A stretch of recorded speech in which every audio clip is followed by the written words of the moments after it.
Hey everyone, thank you for joining me on Dish with me, Heather D. And during this fall season, you know apples are around. So let's make a delicious caramel apple crisp. We're going to start out by using some apples, and I'm using a little bit of Granny Smith. I'm using some Pink Lady, and I had a couple of Brave Barn in there. And if you want, you can just use straight Granny Smith. I wanted some variety with my apple crisp, and I went ahead and I peeled them first. And of course, I'm going to also use my little core and slicer. That is such a quick and simple method and technique to make this a little bit faster. Once you get the amount of apples you wanted, then you're going to place them inside of a pot. I was going to do all the apples, but I got lazy, so I only did 6 of the apples. And I'm starting with a half a cup of white granulated sugar. Then I'm going to add 1 cup of dark brown sugar. If you have light brown sugar, go ahead, that'll work as well. I'm doing 4 tablespoons of butter, and this is going to get added in there, and I'm going to pre-cook these apples to kind of help speed up the process. So how some people like to use the canned apples, which are pretty much already filled with the corn syrup or whatever other thickener that they've used, and pre-cook the apples and have them in the can or the jar. I am going to pre-cook them on my stove using the fresh apples, which is always better. And now you're going to add your traditional seasonings or spices.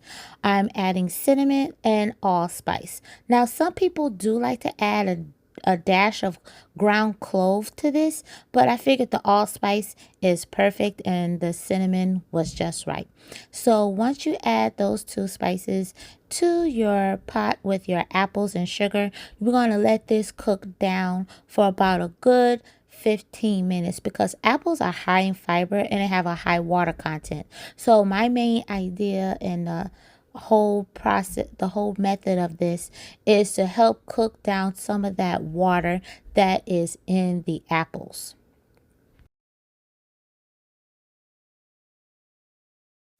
While the apples are cooking, I'm going to start on my topping. I like to use pecans to give that little bit of a crunch, and I sort them and I add my oats, which I have some instant oats on the side in my bowl, which is about a good 2 cups of instant oats. I'm going to take those pecans that I have right here. I picked out some of the dark ones, and we're going to chop those up really well because they're going to get added into the oats. So as you can see, I'm just grabbing a handful, and that's about a cup and a half of pecans. And once you add your pecans to your oats, now we're going to do the same seasoning method by adding the cinnamon and allspice to your pecans and your oats.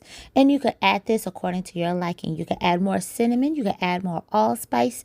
I used approximately 2 teaspoons of cinnamon and 1 teaspoon of allspice. And then I'm going to add the remainder of the butter to that mixture.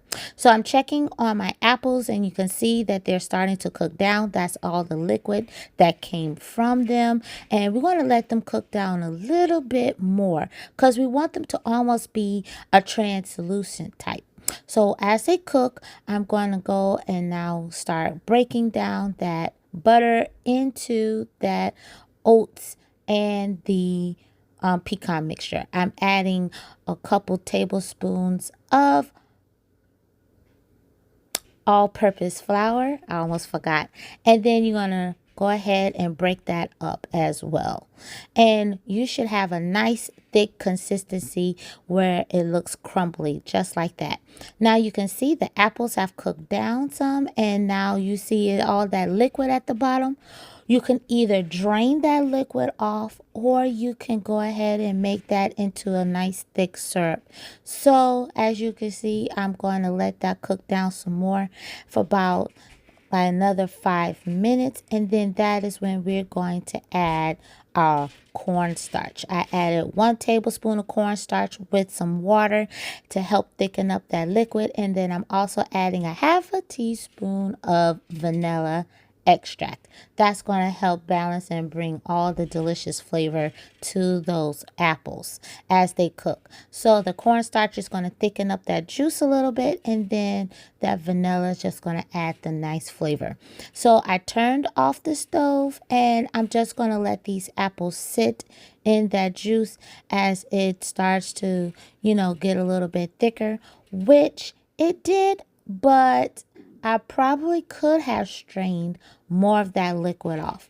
But, you can either keep the liquid because those flavors are there, or you can go ahead and strain it. So these are the apples, and I went ahead and poured them. That's cooking them 20 minutes on top of the stove. And we are now going to top it with our oat and pecan topping. But before we do that, it's caramel. So I'm just drizzling a little bit of the caramel sauce. That's my homemade caramel sauce. If you want to see how I make that delicious caramel sauce for this, stay tuned because I do plan to upload the video. I've had so many requests of how I make my caramel sauce. I will show you. So now I'm placing my crumble topping on top of the apples, and I have my oven preheated at 375 because this is going to bake in the oven for about a good 25 to 35 minutes. Of course, it all depends on how toasty you get your pecan topping on top of your apple crisp. And that's how it looks before I place it in the oven. This is how it looks when it comes out of the oven. It has a nice little crunch topping. Those pecans is so delicious. And all of that is just, that's the little butter bubbles that you see on top. The apple crisp is so good. But you want to wait a good 15 to 20 minutes to serve this.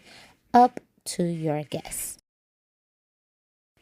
Now, because my son was very anxious, I did not get a chance to let this sit up very much. It sat up for probably about a good 10 minutes. And right now you see me drizzling a little bit of that caramel sauce on top of the apple crisp for that double caramel flavor. You got caramel inside of it and you have a little bit of caramel on top. So instead of waiting the 15 to 20, this was served up in about a good 10 minutes, and you'll see me breaking into this. The apples was very, very soft and tender. There was still quite a bit of juice in there because I didn't let it sit, and I probably could have drained some of that apple sauce out of there some, but hey, I let it go ahead and cook. So if you like I said earlier, you can drain some of that sauce off. That's the caramel that's on top of there.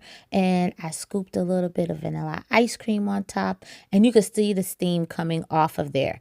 Now the next day when it sat up, that is what it looked like. Not much of the liquid because it got a chance to solidify some after it sat up and put a little bit of whipped topping. So if you like this video, please click like, share, and subscribe. Leave a comment down below. Thank you for watching. God bless.